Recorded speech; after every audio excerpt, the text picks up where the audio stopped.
প্রিয় শিক্ষার্থীবৃন্দ, অনলাইন ক্লাসে সবাইকে স্বাগতম।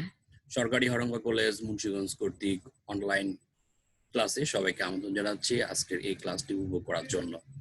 করোনাকালীন সময় তোমাদের কলেজ বন্ধ থাকলেও শ্রেণী কার্যক্রম চলমান রয়েছে, আর এই শ্রেণী কার্যক্রম চলমান রাখার জন্য সরকারি হরঙ্গা কলেজের অধ্যক্ষ মহোদয় এবং উপাধ্যক্ষ মহোদয়ের প্রতি আমরা কৃতজ্ঞতা প্রকাশ করছি।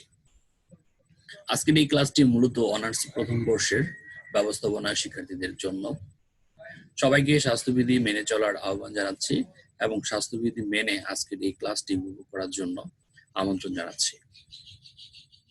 আর আজকের এই ক্লাসটি তোমাদের মাঝে উপস্থাপন করব আমি মোহাম্মদ মামুনুর রশিদ, প্রভাষক ব্যবস্থাপনা, সরকারি হরঙ্গা কলেজ মুন্সিগঞ্জ। পাঠ পরিচিতি। আমি আগেই বলেছিলাম আজকের এই ক্লাসটি মূলত অনার্স প্রথম বর্ষের ব্যবস্থাপনা শিক্ষার্থীদের জন্য। বিবি অনার্স প্রথম বর্ষ ব্যবস্থাপনা বিভাগ, হিসাব বিজ্ঞানের নীতিমালার ষষ্ঠ অধ্যায় হিসাব পদ্ধতি।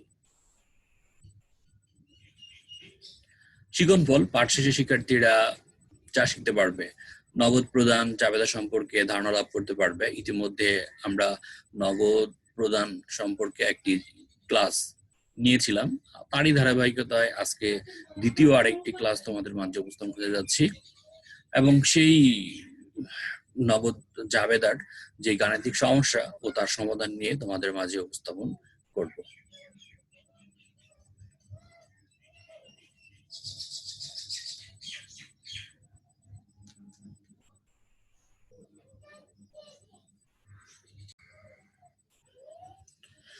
During June 2013, Atahar Products had the following transaction. যে ট্রানজাকশন গুলো সেগুলো নিচে দেওয়া রয়েছে। জুন 3, paid টাকা 792 on account to Haaland Production, need of টাকা 8 discount. জুনের 6 তারিখে যেটি ট্রানজাকশন হয়েছে সেটি হচ্ছে পারচেজ ইনভেন্টরি ফর ক্যাশ টাকা 817 টাকা। ডেট 11, paid টাকা 375 for supplies.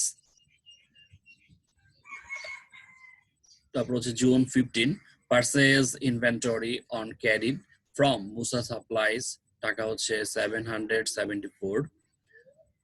জুন 16, paid টাকা 8062 on account to Laltu Associates. There was no discount. 21, purchase furniture for cash টাকা হচ্ছে 960. 26, paid টাকা 3910 on account to data software. The discount was টাকা 90 টাকা. Date 30, made a semi-annual interest payment of টাকা 800 on a long-term note payable. The entire payment was for interest. Required, prepare a cash payment journal, multiple column. অর্থাৎ multiple column ব্যবহার করে আমাদের cash পেমেন্টের জার্নালটি তৈরি করতে হবে। ইতিমধ্যে আমরা ক্যাশ পেমেন্ট জার্নালের পিরিয়ডিক সিস্টেম শিখেছিলাম, আজ হচ্ছে আমরা পারপেচুয়াল সিস্টেমে কিভাবে করতে হয় সেটা শিখব। তো প্রথমে আমাদের যে ট্রানজাকশন গুলো দেওয়া রয়েছে সেই ট্রানজাকশন গুলোর মধ্যে দেখতে হবে কোন ধরনের বাকিতে লেনদেন রয়েছে কিনা। যদি বাকিতে লেনদেন হয় তাহলে কিন্তু সেগুলো এই নগদ প্রদান জাবেদাতে অন্তর্ভুক্ত হবে না, কারণ নগদ প্রদান জাবেদা বলতে বোঝায় মূলত নগদে সংগঠিত যে সকল লেনদেন হবে শুধু সেই সকল লেনদেনই এখানে অন্তর্ভুক্ত হবে। তবে যে সকল লেনদেন বলতে এখানে বোঝানো হচ্ছে নগদে প্রদান করা হয় এমন লেনদেন যদি হয়ে থাকে তাহলে শুধুমাত্র এই নগদ প্রদান জাবেদাতে অন্তর্ভুক্ত হবে। অন্যথা বাকিতে যদি হয়ে থাকে তাহলে সেগুলো কিন্তু এই নগদ প্রদান জাবেদাতে অন্তর্ভুক্ত হবে না। এবার আমাদের এই কিভাবে আমরা এই জার্নালটি তৈরি করব তার জন্য আমাদের কিন্তু বিগত ক্লাসে আমরা কিছু দেখিয়েছিলাম কিভাবে ফরম্যাট গুলো রয়েছে। একটা হচ্ছে পিরিয়ডিক সিস্টেম আর একটা হচ্ছে পারপেচুয়াল সিস্টেম। তো পারপেচুয়াল সিস্টেমে আমরা আজকে করব, যেহেতু এটা মাল্টিপল কলাম বলা রয়েছে সেজন্য আমাদেরকে পারপেচুয়াল সিস্টেমে করতে হবে। উপরে প্রতিষ্ঠানের নাম এবিসি প্রোডাক্ট, এখানে আমাদের প্রোডাক্ট কোম্পানির যে নাম ছিল সেই কোম্পানির আতাহার প্রোডাক্টস, তাহলে আমরা উপরে প্রতিষ্ঠানের নাম লিখবো আতাহার প্রোডাক্টস। তারপর হচ্ছে ক্যাশ পেমেন্ট জার্নাল, এরপর হচ্ছে যেই ক্যাশ পেমেন্ট জার্নালের সফটটি সেটি ডেট থাকবে, এরপর হচ্ছে account debit date reference, other account বলতে এখানে আমাদের মার্চেন্টাইজ ইনভেন্টরি তো রয়েছেই, এছাড়া যদি অন্য কোনো কিছু হয়ে থাকে। আর আমাদের এই ক্যাশ পেমেন্ট জার্নাল যেটি হচ্ছে মাল্টিপল কলাম অথবা পারপেচুয়াল সিস্টেম, সেক্ষেত্রে কিন্তু পার্সেস লিখা হয় না, লিখা হয় হচ্ছে মার্চেন্টাইজ ইনভেন্টরি। তাহলে মার্চেন্টাইজ inventory debit.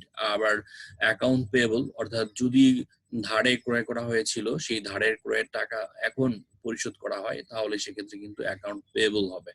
মার্চেন্টাইজ inventory debit, account payable debit. হ্যাঁ, আর হচ্ছে আমাদের আদার্স, এছাড়া যদি অন্য কিছু হয়ে থাকে, যেমন মার্চেন্টাইজ না, যদি ফার্নিচার বা লং টার্ম যেই অ্যাসেট গুলো রয়েছে, ইকুইপমেন্ট, এগুলো যদি পারচেস করা হয়ে থাকে, সেক্ষেত্রে আমরা এইটি আদার্স কলামে লিখবো। তারপর হচ্ছে মার্চেন্টাইজ ইনভেন্টরি, যেটা আমরা পারচেস বলেছিলাম পিরিয়ডিক সিস্টেমে, পারপেচুয়াল সিস্টেমে মার্চেন্টাইজ ইনভেন্টরি হবে পারচেসের পরিবর্তে। Account payable debit, merchandise discount credit, এখানে মার্চেন্টাইজ বলতে যে পারচেস সময় যদি কোনো ডিসকাউন্ট দেওয়া হয় তাহলে সেটা এখানে বসবে। এরপর হচ্ছে ক্যাশ ক্রেডিট, মূলত আমাদের ক্যাশ এই জায়গায় চলে যাচ্ছে সেজন্য ক্যাশ ক্রেডিট। আর যদি আমার কাছে মার্চেন্টাইজ আসে তাহলে মার্চেন্টাইজ ডেবিট, যদি অ্যাকাউন্ট পেয়েবল টাকা পরিশোধ করি তাহলে অ্যাকাউন্ট পেয়েবল ডেবিট, যদি আমার আদার্স ফার্নিচার বা আদার্স ইকুইপমেন্ট ক্রয় করি সেক্ষেত্রে আদার্স অ্যাকাউন্ট ডেবিট হবে। আর যদি পার্চেসের সময় ডিসকাউন্ট পেয়ে থাকি সেটা আমার জন্য আয় হবে, সেই জন্য পার্চেস ডিসকাউন্ট ক্রেডিট হবে। তো প্রথম যে জার্নালটি ছিল সেটি হচ্ছে জুনের 3 তারিখ, পেইড টাকা 792 on account two Helen products, need টাকা 8 ডিসকাউন্ট, তাহলে আমাদের পরিশোধ করা হয়েছিল 792 টাকা, তার মধ্যে হচ্ছে 8 টাকা ডিসকাউন্ট, টোটাল হচ্ছে অ্যাকাউন্ট পেয়েবল হেলেন প্রোডাকশনের অ্যাকাউন্ট পেয়েবল হচ্ছে 800 টাকা। 800 টাকার মধ্যে আমি তাকে নগদে 792 টাকা পরিশোধ করেছি, আর 8 টাকা হচ্ছে ডিসকাউন্ট। 6 তারিখের পার্সেস ইনভেন্টরি ফর ক্যাশ টাকা হচ্ছে 817 টাকা, তাহলে আমাদের এখানে ইনভেন্টরি মার্চেন্টাইজ ইনভেন্টরি বলতে বোঝাচ্ছে মার্চেন্টাইজ ইনভেন্টরি ডেবিট, আর হচ্ছে ক্যাশ ক্রেডিট 817 টাকা। পরে যে ট্রানজাকশন সেটি হচ্ছে 11 তারিখের, পেইড টাকা 375 ফর সাপ্লাইজ পরিশোধ করা হলো, তাহলে সাপ্লাইজ আমরা এটা আদার্স অ্যাকাউন্টে লিখবো, সাপ্লাইজ ডেবিট, আর হচ্ছে ক্যাশ ক্রেডিট। পরে যে ট্রানজাকশন সেটি হচ্ছে 15 তারিখের, purchase inventory on credit from Musa supplies টাকা হচ্ছে 774 টাকা, মুসা সাপ্লাইজ এর কাছ থেকে 774 টাকায় ধারে ইনভেন্টরি ক্রয় করা হলো। তাহলে ধারে যদি কোনো কিছু ক্রয় করা হয়ে থাকে তাহলে সেটা কিন্তু এই ক্যাশ পেমেন্ট জার্নালে অন্তর্ভুক্ত হবে না। আমরা নিচে নোট হিসেবে দিয়ে দিয়েছি transaction 15 not related to cash payment journal. কেন?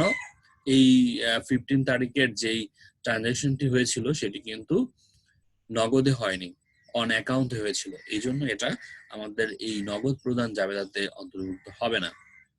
এবার হচ্ছে 16 তারিখে, পেইড টাকা 8062 on account to Laltu Associates কে 8500 টাকা পরিশোধ করা হলো এবং কোনো ডিসকাউন্ট পাওয়া যায়নি। সেক্ষেত্রে আমাদের যেই জার্নালটি হবে 16 তারিখে লালটু অ্যাসোসিয়েট অ্যাকাউন্ট পেয়েবল ডেবিট হচ্ছে, আর ক্যাশ ক্রেডিট হচ্ছে। তারপরের যে জার্নাল সেটি হচ্ছে পার্সেস ফার্নিচার ফর ক্যাশ টাকা 960 টাকা দিয়ে একটি ফার্নিচার ক্রয় করা হলো। 960 টাকা দিয়ে যে ফার্নিচারটি ক্রয় করেছিলাম এটা আমাদের আদার্স অ্যাকাউন্টে আসবে, কারণ আমি বলেছিলাম আমাদের জন্য যদি কোনো স্থায়ী সম্পদ ক্রয় করা হয় সেক্ষেত্রে আমাদের এই আদার্স কলামে আসবে, যেমন ফার্নিচার হতে পারে ইকুইপমেন্ট। তো ফার্নিচার ক্রয় করা হলো এই জন্য 960 টাকা আমাদের আদার্স অ্যাকাউন্ট ডেবিট হবে, আর ক্যাশ ক্রেডিট হবে। তারপরের যেই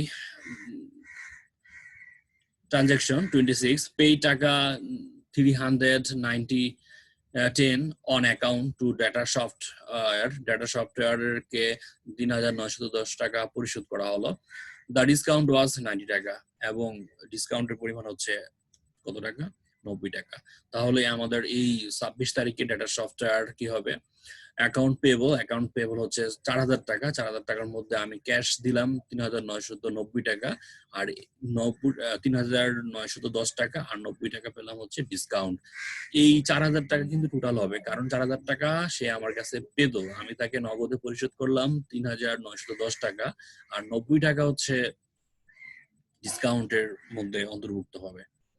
এরপর হচ্ছে আমাদের ৩০ তারিখের made a semi annual interest payment of টাকা 800 টাকার লং টার্ম যেই পেয়েবল এনেছিলাম তার উপর যে ইন্টারেস্ট সেটা হচ্ছে ৮০০ টাকা পরিশোধ করা হলো।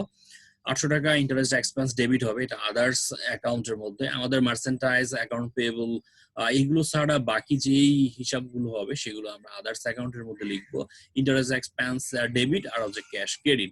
এবার আমাদের এই আদার্স অ্যাকাউন্টের সবগুলো অ্যামাউন্ট যোগ করতে হবে মার্চেন্টাইজ ইনভেন্টরির ৮১৭ টাকাই, আর অ্যাকাউন্ট পেয়েবল ৮০০, ৮,০৬২, ৪,০০০ যোগ করলে ১২,৮৬২ টাকা হবে। আর ডিসকাউন্ট হচ্ছে ৮ টাকা আর ৯০ টাকা যোগ করলে হবে 98 টাকা। আর ক্যাশ ক্রেডিটের পরিমাণ এই সকল অর্থাৎ ৭৯২, ৮১৭, ৩৭৫, ৮,০৬২, ৯৬০, ৩,৯১০ এবং ৮০০ টাকা এই সকল অ্যামাউন্ট যোগ করলে যেটি হবে সেটা হচ্ছে ১৫,৭১৬ টাকা। তো এটি হচ্ছে আমাদের ক্যাশ পেমেন্ট জার্নালের পারপেচুয়াল সিস্টেম আর হচ্ছে পিরিয়ডিক সিস্টেমের মূল যে পার্থক্য সেটি হচ্ছে পারপেচুয়াল সিস্টেমে এই জায়গায় আমরা পারচেজ ডেবিট লিখতাম আর পারচেজ ডিসকাউন্ট ক্রেডিট লিখতে হবে। আর পারপেচুয়াল সিস্টেমে এসে পিরিয়ডিক সিস্টেমে যে জায়গায় আমরা পারচেজ লিখেছিলাম এখন সেই জায়গায় লিখতে হবে মার্চেন্টাইজ ইনভেন্টরি। মূলত পিরিয়ডিক এবং পারপেচুয়াল সিস্টেমের ক্যাশ পেমেন্টের এই একটা পার্থক্য। আর কলামের মধ্যে এখানে মাল্টিপল কলাম বলেছে, সেই জন্য আমরা এই মাল্টিপল কলাম ব্যবহার করেছি। তো শিক্ষার্থী বন্ধু, আশা করি তোমরা আজকে এই ক্লাসটি বুঝতে পেরেছো এবং এই ধরনের প্রবলেম যদি তোমাদের পরীক্ষায় আসে তাহলে তোমরা খুব সহজেই সমাধান করতে পারবে।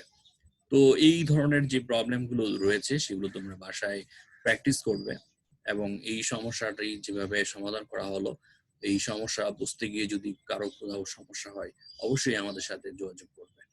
তো পরবর্তী ক্লাস দেখার আহ্বান জানিয়ে আজকের ক্লাস এখানে শেষ করছি। Thank you all, stay with us and stay home, stay safe. Next ক্লাসে আবারও দেখা হবে, সে পর্যন্ত সবাই ভালো থাকবে। আল্লাহ হাফেজ।